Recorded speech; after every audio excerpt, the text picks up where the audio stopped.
Sir नमस्ते, bite कर लेते हैं सर। जिले बड़े महत्वपूर्ण है, जिसका टोटल मैं ये कह सकता हूँ जनसंख्या 4 करोड़ के आसपास की है। उसके अंदर किस प्रकार से प्रदेशों की तैयारी है, किस प्रकार से आने वाले दिनों में टेस्टिंग को और बढ़ाया जाएगा, जहाँ आईसीयू बेड्स की रिक्वायरमेंट है उनको कैसे और एक्सपैंड किया जाए, इसके ऊपर आईसीएमआर भी, सेंट्रल हेल्थ मिनिस्ट्री की ओर से भी और प्रत्येक प्रदेश सरकार की ओर से भी अपनी बात रखेगी। मैं मानता हूं कि हरियाणा अपने आप में रिकवरी की बात हो या फिर आज टेस्टिंग की बात हो, बेहतर कर रहा है। हमें इंफ्रास्ट्रक्चर और इम्प्रूव करना है और उसके ऊपर मुझे लगता है गंभीरता के साथ एक एक हमारा अधिकारी भी और नागरिक भी अपना पूरा साथ दे रहा है। मगर यही है कि किस तरीके से असिम्प्टोमेटिक पेशेंट्स को भी ट्रेस किया जाए और सबसे ज़रूरी है कि जो हमारी टेस्टिंग हो रही है उसको कैसे बूथ लेवल पर हम बढ़ाए। खास तौर पे ऑक्सीमीटर के माध्यम से बॉडी में ऑक्सीजन सैचुरेशन को रेगुलर हमें मॉनिटर करना पड़ेगा, एटलीस्ट असिम्प्टोमेटिक पेशेंट्स का,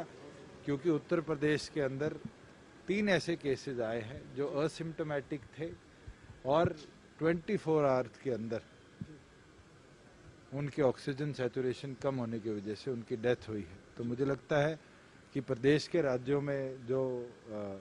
कदम उठाए गए हैं उसको हरियाणा मॉनिटर कर आगे बढ़ाए। प्लाज्मा थेरेपी को लेकर भी कोई डिस्कस हुआ सर कि किस तरीके से इसके ऊपर काम किया जा सकता है या कोई और देखो, दिल्ली ने कदम उठाया है प्लाज्मा बैंक बनाने का, प्रदेश सरकार ने भी चुनित जगहों पर ये शुरुआत करी है और मुझे लगता है हेल्थ मिनिस्टर ने इस पे कल अपनी बात रखी थी कि हम इसको कैसे और एक्सपैंड करने का काम करें। इसके अलावा सर दिल्ली से जो है हरियाणा एनसीआर के नाते गुरुग्राम, फरीदाबाद, सोनीपत हर जगह से सटा हुआ है, तो केंद्रीय गृह मंत्री सर जो आपकी बातचीत हुई उसमें कोई स्पेसिफिक गाइडलाइन? 5 जिले हैं, गुड़गांव, फरीदाबाद, रोहतक, झज्जर और सोनीपत, जिनको दिल्ली के मैग्नीट्यूड पर हमें ट्रेसिंग और टेस्टिंग करनी पड़ेगी। और मुझे लगता है 5 जिलों के अंदर जो सेंटर की रिक्वायरमेंट थी नंबर ऑफ आईसीयू बेड्स की, वेंटिलेटर्स की, उसके अंदर 85-90% के बीच में आज भी हम अपने आप को इस्टेब्लिश कर पाए। 2 ऐसे जरूर जिले हैं जिसके अंदर हमारी जो टेस्टिंग ऑफ पॉजिटिविटी है वो 1% से ज़्यादा है, 10% से ज़्यादा है, और वहाँ पर अब हमें टेस्टिंग और बढ़ानी पड़ेगी कि हम लोगों को टाइमली ट्रेस कर पाए और टाइमली ट्रीट कर पाए। कोई केंद्रीय गृह मंत्री की तरफ से कोई और स्पेसिफिक गाइडलाइन दी गई है सर कि आपको ये स्टेप लेना चाहिए? चारों सरकारें, केंद्र भी, तीनों प्रदेश सरकारें सिंक के अंदर अब काम कर रही है और मुझे उम्मीद है कि जिस तरीके से पिछले 3 दिनों का ट्रेंड आया है, एक जो डाउनफॉल हमें देखने को मिला है, ये अपने आप में एक पॉजिटिव साइन है और कहीं ना कहीं ये दर्शाता है कि जो हमारी हेल्थ टीम्स हैं वो अच्छी मॉनिटरिंग कर रही है, डिस्ट्रिक्ट एडमिनिस्ट्रेशन है वो प्रॉपर सैनिटेशन के साथ साथ कहीं ना कहीं जो उचित कदम उठाने चाहिए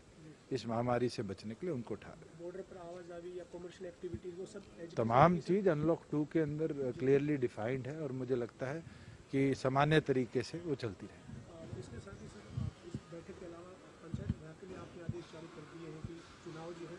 वो समय पर होंगे, आप आगे किस तरीके से पंचायतें काम कर सकेंगे, क्या? देखिए, नॉर्मल